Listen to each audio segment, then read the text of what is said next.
کسی کا طرز زندگی اپنانے سے برابری نہیں ہوتی بلکہ احساس کمتری ہوتی ہے۔ ہر 10 دن بعد ایک بار فریج کو اندر اور باہر سے کپڑے سے اچھی طرح صاف کریں۔ یہ فریج کی زندگی کو بڑھا دیتا ہے اور اچھی ٹھنڈک کو برقرار رکھتا ہے۔ اشیاء کو فریج کے نیچے حصے میں رکھیں تاکہ ٹھنڈی ہوا ہر کونے تک پہنچے۔ طبی ماہرین کا کہنا ہے کہ بھنے ہوئے چنے کھانا شوگر کے مریض کے لیے انتہائی فائدہ مند ہے۔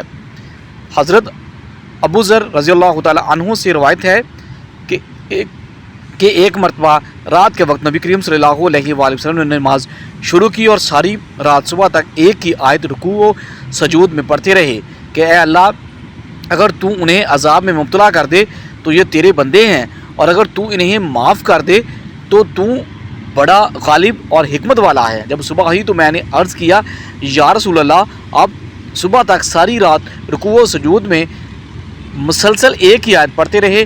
نبی کریم صلی اللہ علیہ وآلہ وسلم نے فرمایا کہ میں نے اپنے رب سے اپنی امت کے لیے سفارش کا حق مانگا تھا جو اس نے مجھے عطا کر دیا، اور انشاءاللہ یہ ہر اس شخص کو نصیب ہوگا جو اللہ کے ساتھ کسی کو شریک نہیں ٹھہراتا۔ غصہ جگر کو کمزور کر دیتا ہے۔ غصہ دبائیں یا بے قابو ہو کر نکالیں، نقصان جگر کو ہوتا ہے۔ غم پھیپھڑوں کو متاثر کرتے ہیں، فکر اور وہم معدہ کمزور کر دیتا ہے۔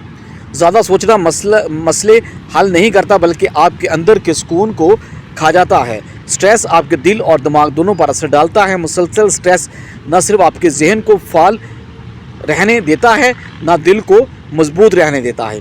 خوف گردوں کو کمزور کرتا ہے اور خوف آپ کے جسم کو مسلسل خطرناک موڈ میں رکھتا ہے اور آپ کی توانائی آہستہ آہستہ ختم ہو جاتی ہے۔ یاد رکھیں، جذبات دشمن نہیں ہوتے بلکہ یہ پیغام رساں ہوتے ہیں۔ یہ نقصان دہ تب بنتے ہیں جب ہم سننے سے انکار کر دیتے ہیں۔ وہ شخص جس نے ہر کل بادشاہ کا خط آپ صلی اللہ علیہ وسلم کی خدمت میں لایا تھا، اس کا تعلق تنو قبیلے سے تھا۔ اپنی عمر کے آخری حصے میں شام کے مشہور شہر حمص میں مقیم تھے۔ یہ نہایت بوڑھے ہو چکے تھے۔ ایک مرتبہ ان کے پاس ان کے ایک پڑوسی سعید بن ابی راشد آ گئے اور کہا، اللہ کے رسول کریم صلی اللہ علیہ وسلم نے جو خط ہرقل کو لکھا تھا، اس کے جواب میں ہرقل نے جو خط اللہ کے رسول کریم صلی اللہ علیہ وسلم کے نام لکھا تھا، کیا آپ ہمیں ان خطوط کی کہانی سنانا پسند کریں گے؟ تنوخی کہنے لگا، ہاں کیوں نہیں۔ اس نے کہا کہ ہرقل کو جب اللہ کے رسول کا خط ملا تو اس میں ایمان لانا چاہا، چنانچہ اس نے پادریوں اور دیگر ذمہ داران حکومت کو بلایا، محل کے دروازوں کو بند کر لیا اور درباریوں اور پادریوں سے کہنے لگا، ہمیں اپنے نبی کی طرف سے ایک خط ملا ہے جس میں انہوں نے 3 چیزوں کی دعوت دی ہے۔ تم سب لوگ اسلام قبول کر کے اللہ کے دین میں داخل ہو جاؤ، یا پھر ہمیں اپنی زمین سے خراج یعنی جزیہ ادا کرو۔ اگر تمہیں دونوں شرائط منظور نہیں تو پھر لڑائی کے لیے تیار ہو جاؤ۔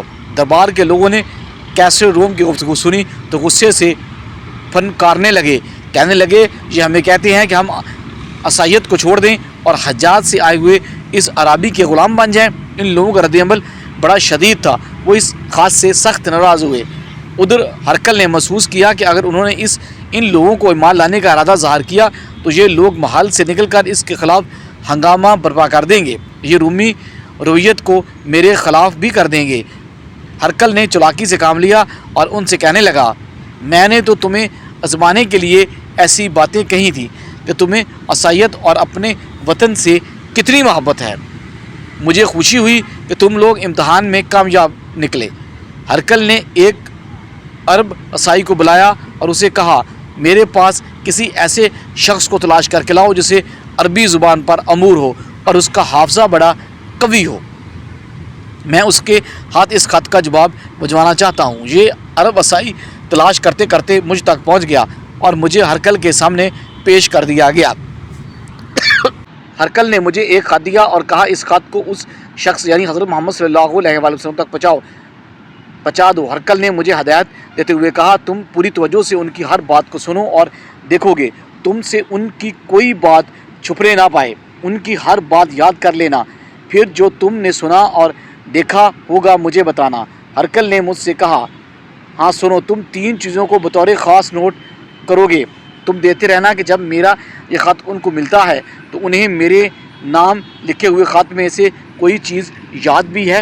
اس بات کا خیال رکھنا، کیا میرا خط پڑھتے وقت وہ رات کا ذکر کرتے ہیں؟ ان کی پشت مبارک پر دیکھنا کہ تمہیں ان کی کوئی چیز متعجب کرتی ہے؟ تنوخی کہتا ہے کہ میں ہرقل کا خط لے کر چل پڑا۔ آپ صلی اللہ علیہ وسلم ابھی تک تبوک میں ہی قیام پذیر تھے۔ جب میں تبوک میں آپ کے خیمے تک پہنچا تو میں نے دیکھا کہ آپ اپنے صحابہ کرام کے ساتھ پانی کے ایک کنویں پر اپنا کندھا ننگا کر کے تشریف فرما ہیں۔ میں آپ کی خدمت میں حاضر ہو کر آپ کے سامنے بیٹھ گیا، پھر میں نے خط نکال کر آپ صلی اللہ علیہ وآلہ وسلم کی خدمت میں پیش کیا۔ آپ صلی اللہ علیہ وآلہ وسلم نے خط کو اپنی گود میں رکھ لیا اور ارشاد فرمایا، تم کون ہو؟ میں نے عرض کیا کہ میں تنو قبیلے کا ایک فرد ہوں۔ آپ صلی اللہ علیہ وآلہ وسلم نے پوچھا، کیا تمہیں اپنے باپ دادا سیدنا ابراہیم کے دین حنیف اسلام کے ساتھ کوئی دلچسپی ہے؟ میں نے جواب دیا کہ میں اپنی قوم کا سفیر ہوں، اپنی قوم کے دین و مذہب پر ہی ہوں، میں انہی کے مذہب پر رہوں گا۔ اللہ کے رسول کریم صلی اللہ علیہ وسلم یہ سن کر مسکرا دیے اور ارشاد فرمایا، جس کا ترجمہ ہے کہ بے شک آپ جس کو پسند کریں اسے ہدایت نہیں دے سکتے، بلکہ اللہ تعالیٰ جسے چاہتا ہے ہدایت عطا فرما دیتا ہے۔ پھر آپ صلی اللہ علیہ وسلم میری طرف متوجہ ہوئے اور ارشاد فرمایا، تنوخی بھائی، میں نے کسرا، نجاسی اور ہرقل تمام کو خط لکھے ہیں۔ میں نے کہا، یہ ان تینوں باتوں میں سے ایک ہے جس پر توجہ دینے کا میرا آقا نے مجھے حکم دیا تھا۔ میں نے آپ کے اس فرمان کو چمڑے کے ٹکڑے پر لکھ دیا ہے۔ آپ صلی اللہ علیہ وسلم نے ہرقل کے خط کو بائیں طرف بیٹھے ہوئے شخص کو پکڑا دیا۔ میں نے پوچھا، تم میں سے کون اس طرح کے خطوط پڑھتا ہے؟ جواب ملا، معاویہ بن ابو سفیان۔ ہرقل کے خط میں لکھا ہوا تھا کہ آپ مجھے اس جنت کی دعوت دے رہے ہیں جس کی چوڑائی آسمان و زمین کے برابر ہے، جو متقین کے لیے تیار کی گئی ہے۔ اگر جنت زمین اور آسمان کے برابر چوڑی ہے تو پھر جہنم کہاں ہے؟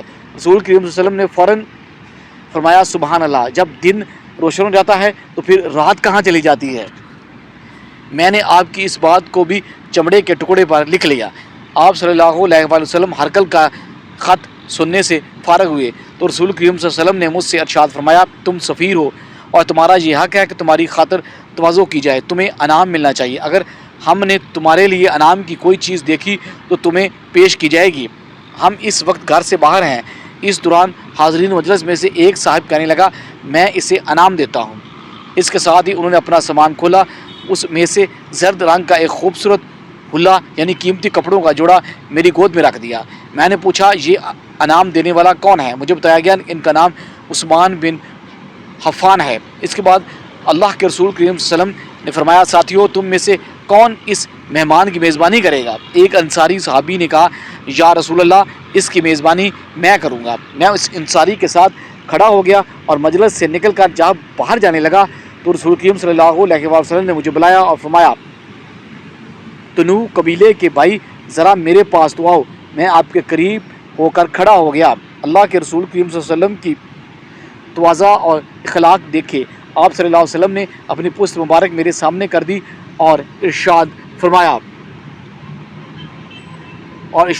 اسے بھی دیکھ لو، اس کے بارے میں تمہیں ہرقل کی جانب سے ہدایت کی گئی تھی۔ میں نے آپ کی پشت مبارک کو دیکھا تو آپ صلی اللہ علیہ وآلہ وسلم کی پشت پر ختم نبوت موجود تھے۔ امام ابن القیم رحمۃ اللہ فرماتے ہیں کہ ابن آدم پر عجیب ترین نعمتوں میں سے ایک بھول جانے کی نعمت بھی ہے، کیونکہ اگر بھولنے کا عمل نہ ہوتا تو انسان کسی تکلیف غم کو نہ بھول پاتا، نہ ہی اس کی حسرت کبھی ختم ہوتی، نہ کسی مصیبت پر اسے صبر آتا، نہ اس کا غم مرتا، نہ اس کی نفرت اور غصہ کبھی ختم ہوتا، نہ ہی وہ دنیا کی کسی بھی چیز سے لطف اندوز ہوتا، بلکہ وہ ہر وقت افات کی یاد میں کھویا رہتا۔ حضرت ابو ذر غفاری رضی اللہ تعالیٰ عنہ سے روایت ہے کہ ایک مرتبہ ہم لوگ نبی کریم صلی اللہ علیہ وآلہ وسلم کے ساتھ کسی سفر سے واپس آ رہے تھے تو ہم نے زاول حلیفہ میں پڑاؤ کیا۔ کچھ لوگ جلد بازی کر کے مدینہ منورہ چلے گئے، لیکن نبی کریم صلی اللہ علیہ وسلم نے وہ رات وہیں گزاری اور ہم بھی ہمراہ تھے۔ جب صبح ہوئی تو نبی کریم صلی اللہ علیہ وسلم نے ان لوگوں کے متعلق پوچھا۔ بتایا گیا کہ وہ جلدی مدینے چلے گئے تھے۔ نبی کریم صلی اللہ علیہ وسلم نے فرمایا، ابھی تو یہ مدینہ منورہ اور عورتوں کی طرف جلدی سے چلے گئے ہیں، لیکن ایک وقت ایسا ضرور آئے گا جب یہ مدینہ منورہ کو بہترین حالت پر ہونے کے باوجود چھوڑ جائیں گے۔ پھر فرمایا کہ عنقریب یمن کی جیل وراق سے ایک آگ نکلے گی جس سے بصرے کے جوان اونٹوں کی گردنیں